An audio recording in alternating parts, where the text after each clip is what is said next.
एक अच्छा सलाहकार व्यक्ति को फर्श से हर्ष तक पहुंचा सकता है। जिस प्रकार चंद्रगुप्त मौर्य को चाणक्य ने राजा बनाया, इसी प्रकार हमारा इतिहास ऐसी कहानियों से भरा पड़ा है। आइए मैं आपको ले चलता हूं एक ऐसी कहानी की तरफ जो हमें सलाह का जीवन पर पड़ने वाले प्रभाव को दर्शाती है।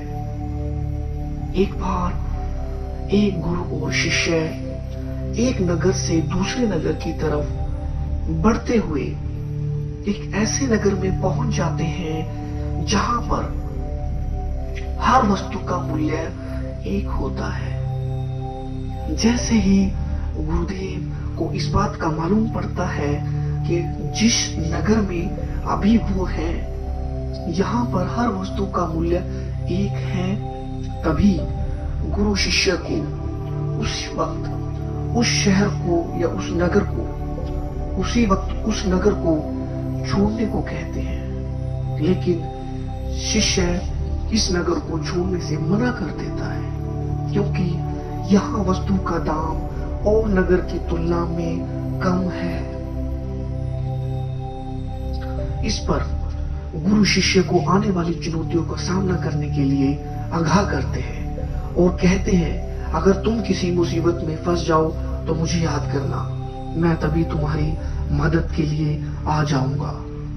ऐसा कह के गुरुजी वहां से चले जाते हैं। और अब भगवान की कृपा से अब शिष्य को वहां रहते हुए 1 वर्ष हो चलता है और अब शिष्य तरह तरह के पकवान खाकर तंदुरुस्त हो जाता है।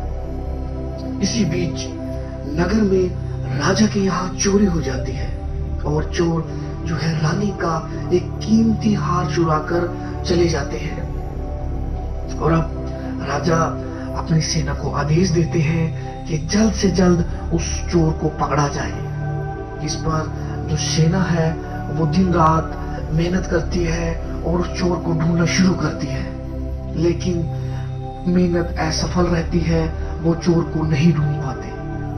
इस पर राजा जो है एक फरमान सुनाता है कि एक फंदा बनाया जाए और मेरे नगर में से जिस किसी व्यक्ति के गर्दन में वो फंदा सही आए उसको फांसी दे दी जाए। और अब सेनापति उस फंदे को लेके नगर में एक घर से दूसरे घर की तरफ बढ़ रहा है और एक एक व्यक्ति को उस फंदे को डालकर देखा जा रहा है। 1 से 2 दिन हो चले, 2 से 3 दिन हो चले, 3 से 5 दिन हो चले, लेकिन उन्हें ऐसा कोई भी व्यक्ति नहीं मिला। उदास होकर सेनापति अपनी सेना के साथ वापस लौटने का निश्चय किया और अब वो वापस लौट रहे होते हैं। उसी वक्त जो शिष्य है वो रसोई घर की तरफ खाना खाने के लिए जा रहा था।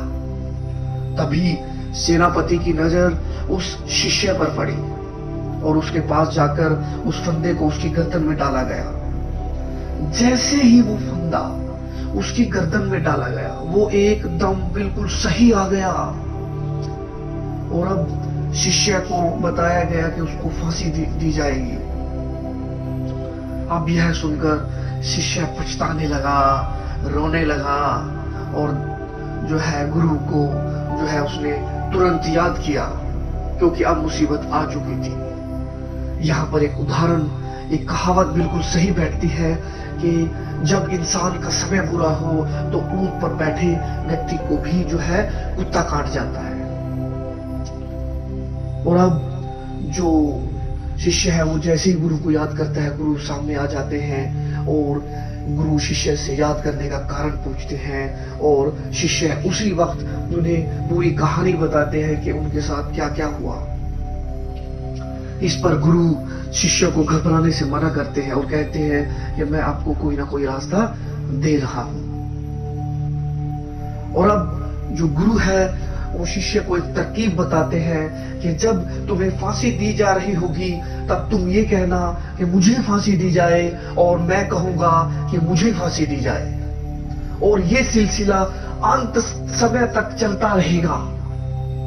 और अब वो दृश्य जब सामने फंदा लटका हुआ है, साइड में राजा बैठे हैं और साइड में जो है आसपास में सेनापति खड़ी है, सेना खड़ी हुई है और जो है फंदा सामने लटका हुआ है और गुरु और चेला, गुरु और शिष्य सामने खड़े हैं। अब उन्हें फांसी दी जानी है, वो वक्त आ चला है।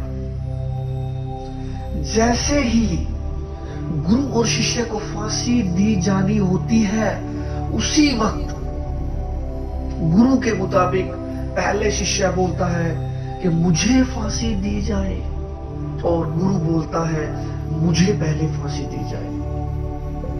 ये क्रम शुरू हो जाता है और राजा इस कहानी को, इस दृश्य को, अब राजा इस दृश्य को देख रहा होता है और राजा मन ही मन सोच रहा होता है कि मेरे पूरे जीवन काल में मैंने कभी ऐसा नहीं देखा कि कोई इंसान मृत्यु को लेके इतना जल्दी करना चाहता है।